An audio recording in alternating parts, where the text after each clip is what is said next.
Olá, amigos internautas, é novamente um prazer falar aqui através desse canal da Pioneer.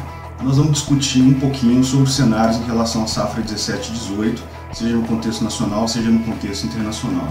Do ponto de vista de Brasil, o que a gente consegue perceber atualmente é uma estabilidade no nosso cenário macroeconômico, apesar de a gente ainda atravessar um momento bastante turbulento do ponto de vista político, mas nós conseguimos observar que a taxa de câmbio hoje está oscilando entre 3,10 e 3,15, ou seja, numa situação de oscilação muito menos intensa do que no passado. Temos um cenário de inflação que ela está mais baixa, ou seja, já atingindo ou ficando próximo do centro da meta. E temos um cenário de recuperação econômica, obviamente com indicadores ainda tímidos, mas já tivemos um último trimestre já de crescimento positivo. Então, nesse sentido, quando nós observamos as commodities agrícolas, principalmente as commodities que têm um peso dolarizado, obviamente isso influencia em relação aos preços.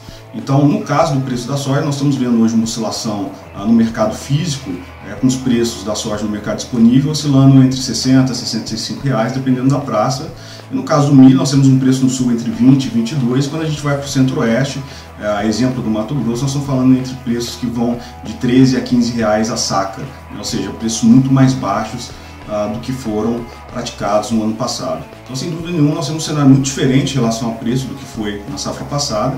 E o cenário atual é uma conjunção de fatores de superprodução com uma taxa de câmbio no Brasil que está bem mais forte do que em relação ao mesmo período da safra passada.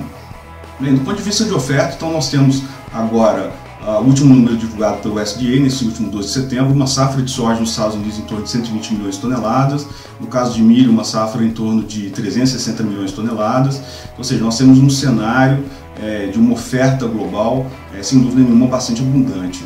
E no caso da América do Sul, um cenário bastante semelhante, né? No Brasil, uma safra de soja em torno de 114 milhões de toneladas em relação à safra de 16 e 17. No caso de milho, estamos falando de uma safra em torno de 97 milhões de toneladas. Então, dentro desse contexto, obviamente, há uma necessidade iminente de o Brasil colocar esse produto para fora.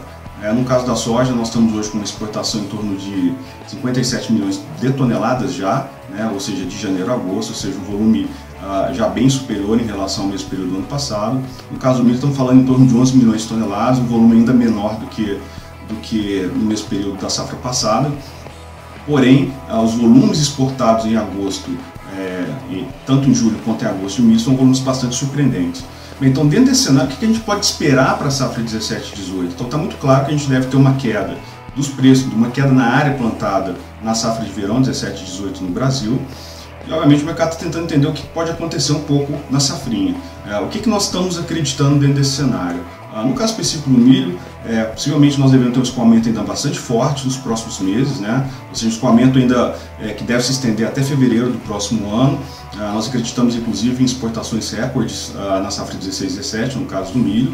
É importante lembrar que uma parte importante também está sendo comercializada via subsídios governamentais.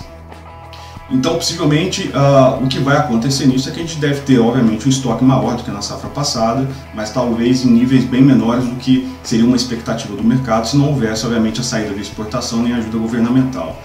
Então, nesse sentido, espera-se que a gente não tenha, obviamente, um crescimento na safra de verão, pelo contrário, né? Os números atuais indicam uma queda em torno de 22% na área plantada, o que sem dúvida nenhuma daria então um cenário mais positivo pensando em preços para a safrinha no próximo ano.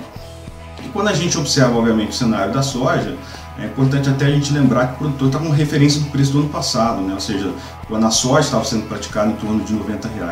E todo esse contexto de um preço muito alto vindo do ano passado, inclusive, vem atrapalhando bastante a comercialização dos insumos na safra atual. Ou seja, o produtor ficou no cenário esperando recuperação dos preços da oleaginosa e, consequentemente, atrasou toda a compra do insumo, né? E, obviamente, dentro desse contexto, existe uma corrida agora dentro do mercado para a compra dos insumos para a safra 17 e 18. Né?